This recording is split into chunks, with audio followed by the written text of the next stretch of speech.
outre-Atlantique, avec l'un des bâtiments hantés les plus célèbres du monde.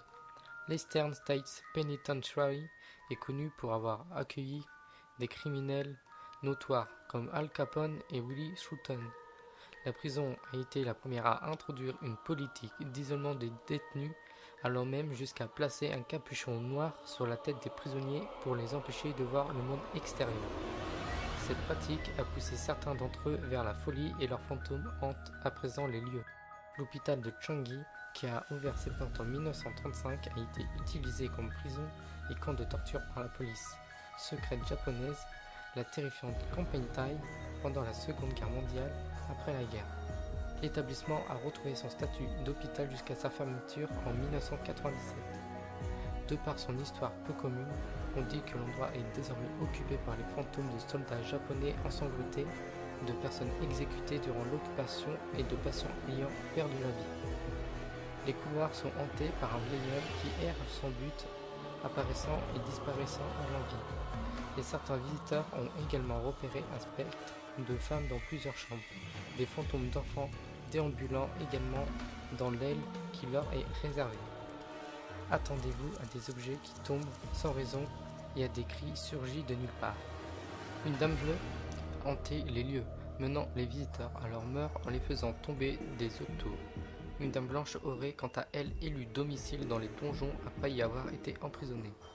De nombreux autres revenants peuplant ces ruines mystérieuses, qui portent le surnom de château le plus hanté du Royaume-Uni. La citadelle d'Akershus en Norvège a été construite autour de 1300 pour protéger Oslo. La citadelle d'Akershus a connu de nombreux rebondissements au cours de son histoire. Elle a notamment servi de prison sous l'occupation nazie. Et vous ne serez donc pas étonné de savoir qu'elle est désormais habitée par de nombreux esprits. Le plus célèbre de ces résidents paranormaux est le chien démoniaque Malkassien, qui regarde les portes du château et aboie sur les visiteurs avant de disparaître en fumée. Gare à vous également si vous entendez des chevaux piaffer, car cela pourrait bien vouloir dire que votre fin est proche. Mais l'habitante la plus effrayante du château est sans aucun doute la femme sans visage qui flotte d'une pièce à l'autre dans sa longue canne. Dans le lagon de Venise se cache l'effrayante île de Poveglia. Au XIVe siècle, l'endroit servait de mise en quarantaine et de tombeau pour les Vénitiens atteints de la peste bubonique. L'île retrouva cette fonction 2 siècles plus tard durant l'épidémie de peste qui décima l'Europe. Pour se débarrasser des cadavres, on les empilait et les brûlait sur des bûchers géants. Au XIXe siècle, on raconte que le bâtiment présent sur l'île convertit en asile psychiatrique où les patients étaient maltraités et soumis à de brutales procédures expérimentales. L'île fut ensuite utilisée comme maison de retraite avant d'être abandonnée pour de bon en 1975.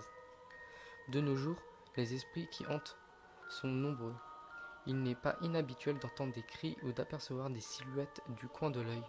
Et certaines personnes se sont même mises à être possédées ou avoir des pensées meurtrières après y avoir mis le pied sur l'île.